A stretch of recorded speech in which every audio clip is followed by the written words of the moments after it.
So hello guys, welcome to Don gaming.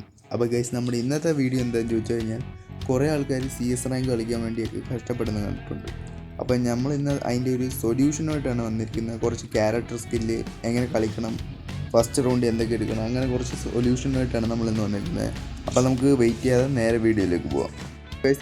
Guys അപ്പോൾ നമ്മൾ ഇവിടെ യൂസ് ചെയ്തിരിക്കുന്നത്, ഞാൻ ഇവിടെ സ്നൈപ്പർ വെച്ചാണ് കുറേ CS കളിക്കുന്നത്. അപ്പോൾ നിങ്ങൾ ഏത് ഗണ്ണും വെച്ചാണോ കളിക്കുന്നത്, ഞാൻ ഇപ്പോൾ സ്നൈപ്പർ പ്ലേയേഴ്സിനാണെങ്കിൽ ഇത്രയും ക്യാരക്ടർ വെച്ച് കഴിഞ്ഞാൽ നിങ്ങൾക്ക് നന്നായിട്ട് എല്ലാ കളിയും വിൻ ചെയ്യാൻ പറ്റുന്നതായിരിക്കും. ഇത്രയും ക്യാരക്ടറാണ് സ്നൈപ്പറിന് ചെയ്യുന്നത്. പിന്നെ ഇതിൻ്റെ അത് നിങ്ങൾക്ക് ഇഷ്ടമുള്ള വെക്കാം.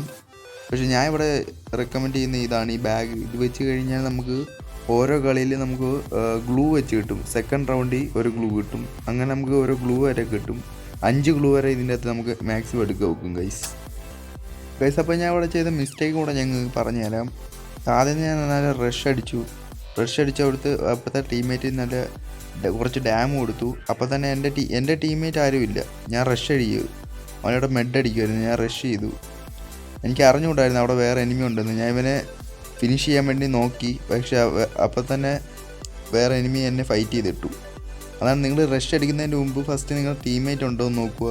അതിനുശേഷം നിങ്ങൾ റഷ് അടിക്കാൻ നോക്കുക ഗൈസ്. അപ്പോൾ ഞാൻ ഈ സെക്കൻഡ് റൗണ്ടിൽ ഞാൻ അത് ക്ലിയർ ചെയ്തു. എൻ്റെ ബാക്കിൽ തന്നെ എൻ്റെ ടീംമേറ്റ് ഉണ്ടായിരുന്നു. അപ്പോൾ തന്നെ ഇവനെ ഞാൻ നൈസായിട്ട്, അവൻ അത് ഗ്ലൂ ഇട്ട് മാറി. അവൻ 2 എനിമി ഉള്ളതുകൊണ്ട് അവൻ കുറച്ച് പാനിക്കായിട്ട് മാറി. അപ്പോൾ തന്നെ എനിക്ക് ഈ ഒരു ക്യാരക്ടർ, ഞാനൊരു പെറ്റ് വെച്ചിട്ടുണ്ടായിരുന്നു, ഞങ്ങൾ പറഞ്ഞു തരാം ലാസ്റ്റ്. ഈ പെറ്റ് ഇട്ടുകൊണ്ട് എനിക്ക് അവൻ മെഡ് അടിക്കുമായിരുന്നെങ്കിൽ എനിക്കത് അവനെ സ്പോട്ട് ചെയ്യാൻ വെക്കും, മാർക്ക് വരും. അപ്പോൾ ഞാൻ അവനെ നൈസായിട്ട് ഫിനിഷ് ചെയ്തിട്ട് എൻ്റെ ടീംമേറ്റ് എല്ലാം അവിടെ ഫൈറ്റ് എടുക്കുന്നതുകൊണ്ട് ഞാൻ പോയി അവനോട് ഒളിച്ചിരിക്കുമായിരുന്നു. എനിക്ക് ആ പെറ്റിൻ്റെ ഒരു എബിലിറ്റി ഉള്ളതുകൊണ്ട് എനിക്ക് കാണാൻ പറ്റി. അങ്ങനെയാണ് ഈ കളി ഞാൻ ഫിനിഷ് ചെയ്തത് ഗൈസ്. അപ്പോൾ അടുത്ത് നമ്മൾ ചെയ്തതെന്ന് വെച്ച് കഴിഞ്ഞാൽ ഞാൻ AW വെച്ച് കളിക്കുമായിരുന്നു. അപ്പോൾ ഞാൻ അവിടെ ഒരുത്തന്നെ ഡാം കൊടുത്തു. അപ്പോൾ തന്നെ ഞാൻ അവന് ഇനി ഫിനിഷ് ചെയ്യാൻ വേണ്ടി പോയി. പക്ഷേ ഞാൻ അവിടെ ചെയ്ത മിസ്റ്റേക്ക് എന്ന് വെച്ചാൽ വേറെ എനിമീസിനെ ഞാൻ നോക്കിയില്ല. ജസ്റ്റ് കാണുന്ന എനിമീസിനെ ഞാൻ സ്പോട്ട് ചെയ്യാനുള്ളതിന് ഞാൻ ഫസ്റ്റിലത്തേക്ക് അവനെ നോക്കിട്ട് ഞാൻ അവിടെ ഫ്രണ്ടിൽ ഒരു എനിമി ഉള്ള കാര്യം മറന്നുപോയി പെട്ടെന്ന്. അപ്പോൾ തന്നെ പോയി, നമ്മൾ വീണ്.